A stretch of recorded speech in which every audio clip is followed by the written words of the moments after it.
Hi everyone, welcome to another video. Today I'm going to be sharing with you how I did some sketching with my stencils.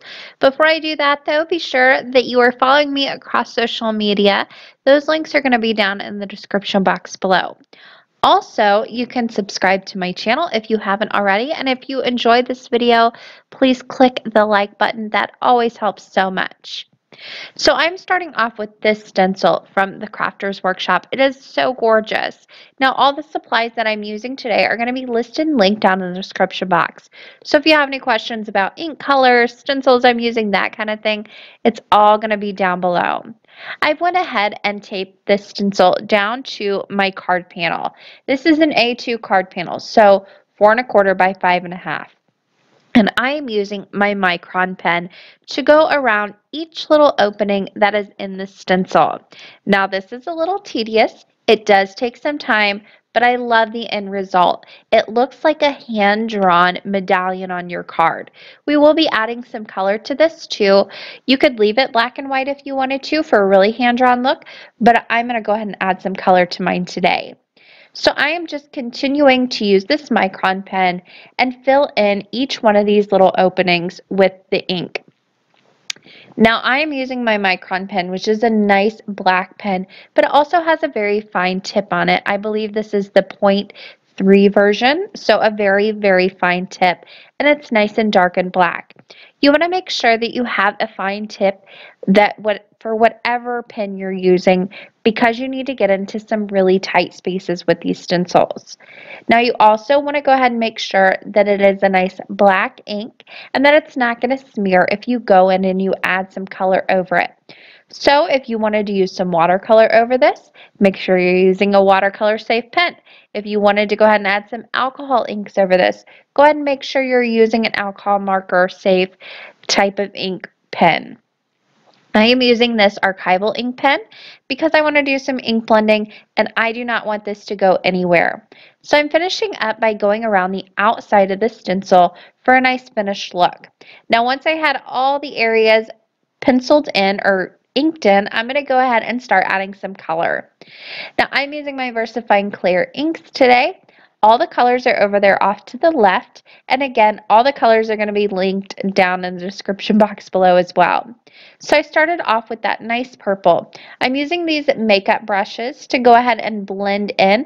I've got a review on these, or if it's not up already, it's coming soon, I promise. And I'll go ahead and start blending in all of these little spaces with those teeny tiny little makeup brushes that come in that set. These are perfect for all that detail work. When I first got this brush set, super excited about the larger ones for blending, but I was not sure how I was going to use the smaller ones.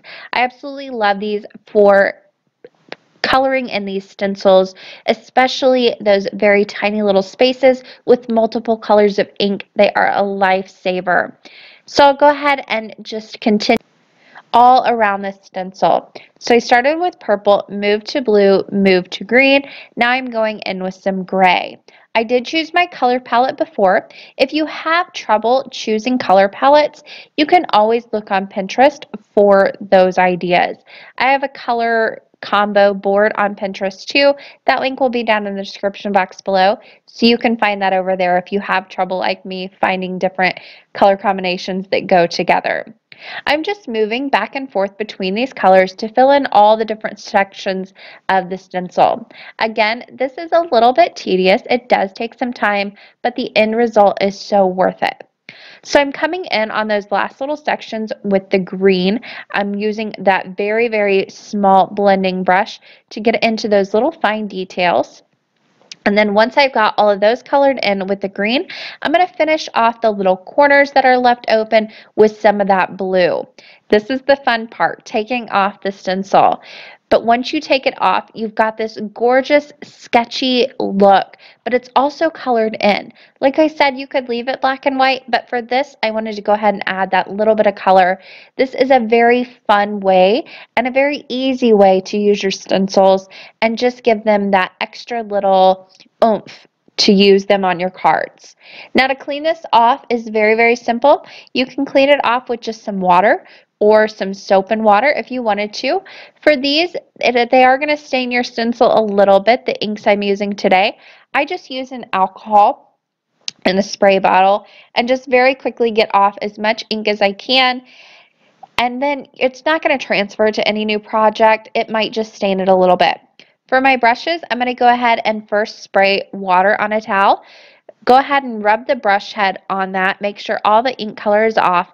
Then I can go ahead and spray alcohol onto a towel, rub the brushes on that, and that's going to sanitize them so they don't get any musty smells on them. To finish this card off, I'm going to go ahead and do a little bit of die cutting. I'm starting off with this large rectangle. It's just a plain rectangle, and I'll die cut that from some vellum. Now, once I had that done, I wanted to make a frame for this vellum. I love making frames for anything that I put on vellum or anything that I use vellum on because that gives me a place to hide my adhesive. So once I had that cut, I'm going to go ahead and take that same die and inlay a smaller rectangle die right inside of that, and I tape them together. I'll go ahead and use that to die cut a piece of black cardstock. That's going to create the exact size frame that I need for the die cut that I did from vellum. And that's going to give me a place to hide my adhesive, which is fabulous because vellum is see-through. Even when I've used supposedly tapes and stuff that don't show or that aren't supposed to show through the vellum, it still shows through on me. So I always like to find creative ways to hide them, to hide my adhesive, and a frame is one of them. But there you can see I've got that nice black frame ready to go on my vellum. Now on the vellum itself, I'm going to go ahead and stamp my sentiment. I'm using a very, very, very old stamp from Stampin' Up. I've had this for years and haven't used it. As a matter of fact, when I took it off of the backing sheet, it pulled off some of that black lettering. This is the word wonderful. It's very large, and I went ahead and just taped off the little portions that are the flag banners on the top and bottom. I will stamp those later, but right now I just want to get that wonderful word. I've prepped my surface with my embossing bag, so my vellum has been prepped, and I'm inking up my stamp with some Versamark ink, which is my favorite embossing ink. Then before I stamp down, I want to go ahead and make sure that I remove that tape. That's one of the things when you're doing selective stamping, you need to make sure that you remove your mask or the whole thing is, there was no point in it, and I've done it so many times and been mad at myself. I'll go ahead and stamp that wonderful down right onto the vellum, give it a good press, and then I'll sprinkle on some silver embossing powder. I went with silver today just because I thought it matched the gray ink so well, and I'll go ahead and dust that on very quickly. Now, any places where you have stray embossing powder, you can use a little paintbrush to kind of flick those away, and then I'll go ahead and heat set that with my heat gun. I love watching embossing powder melt on vellum. It is so neat. I love just seeing the magic kind of happen. It never ceases to amaze me no matter how many times I do it. Now with vellum, you need to move your heat gun fast, and you don't want to hold it on the same spot too long. Once I had that done, it was time to move on to the little flag banners. I'm using that same gray ink. This is Morning Mist Versafine Clair ink, and I'll ink up the top and bottom banners on that sentiment and stamp them onto a piece of white cardstock. I'll go ahead and fussy cut those out very, very quickly and just use the banners themselves. I also wanted to go ahead and add in the sentiments, which come in that stamp set. Again, this is no longer available, but there are plenty of large word stamp sets out there that you could fill this in. So I stamped Have A in the top banner and Day in the bottom. Then I fussy cut those out, and it's time to start putting my whole card together. So I have an A2 card base off to the right hand side there. This is side folding, and it's made from white cardstock. I'm going to start off with my black frame, and I'll go ahead and place that on my vellum. Now, getting these frames on can be a little bit tricky. However, if you use your MISTI or any stamp positioner or right angle that you have, it makes it so much easier. So here I started to put it down. It just is a little bit wobbly with trying to get that frame on. So if you grab a right angle, I'm using my MISTI here, tuck in your vellum, then take your little frame, tuck it in that corner as well. You can just kind of press out and down and it will fall right into place. It'll be lined up perfectly and there wasn't any fussing around at all or trying to rip it back up, stick it back down. That's just a little tip to help you get things aligned properly. Now I went ahead and attached some more adhesive right onto the back of that, and I'm placing that over my background, my little sketched background that I did with the stencil.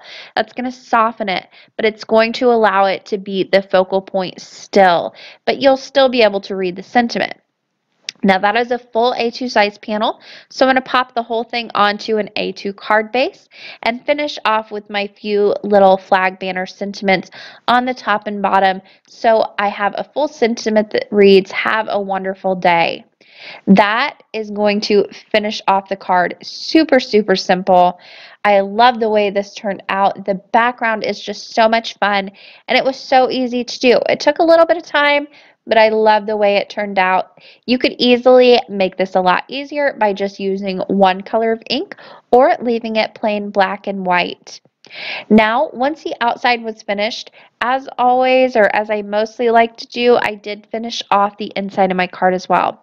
I went ahead and pulled out that same stamp set I used, which is what I do the majority of the time. You could also use that stencil and just do a little bit of stenciling in the bottom right hand or left hand corner or along the bottom.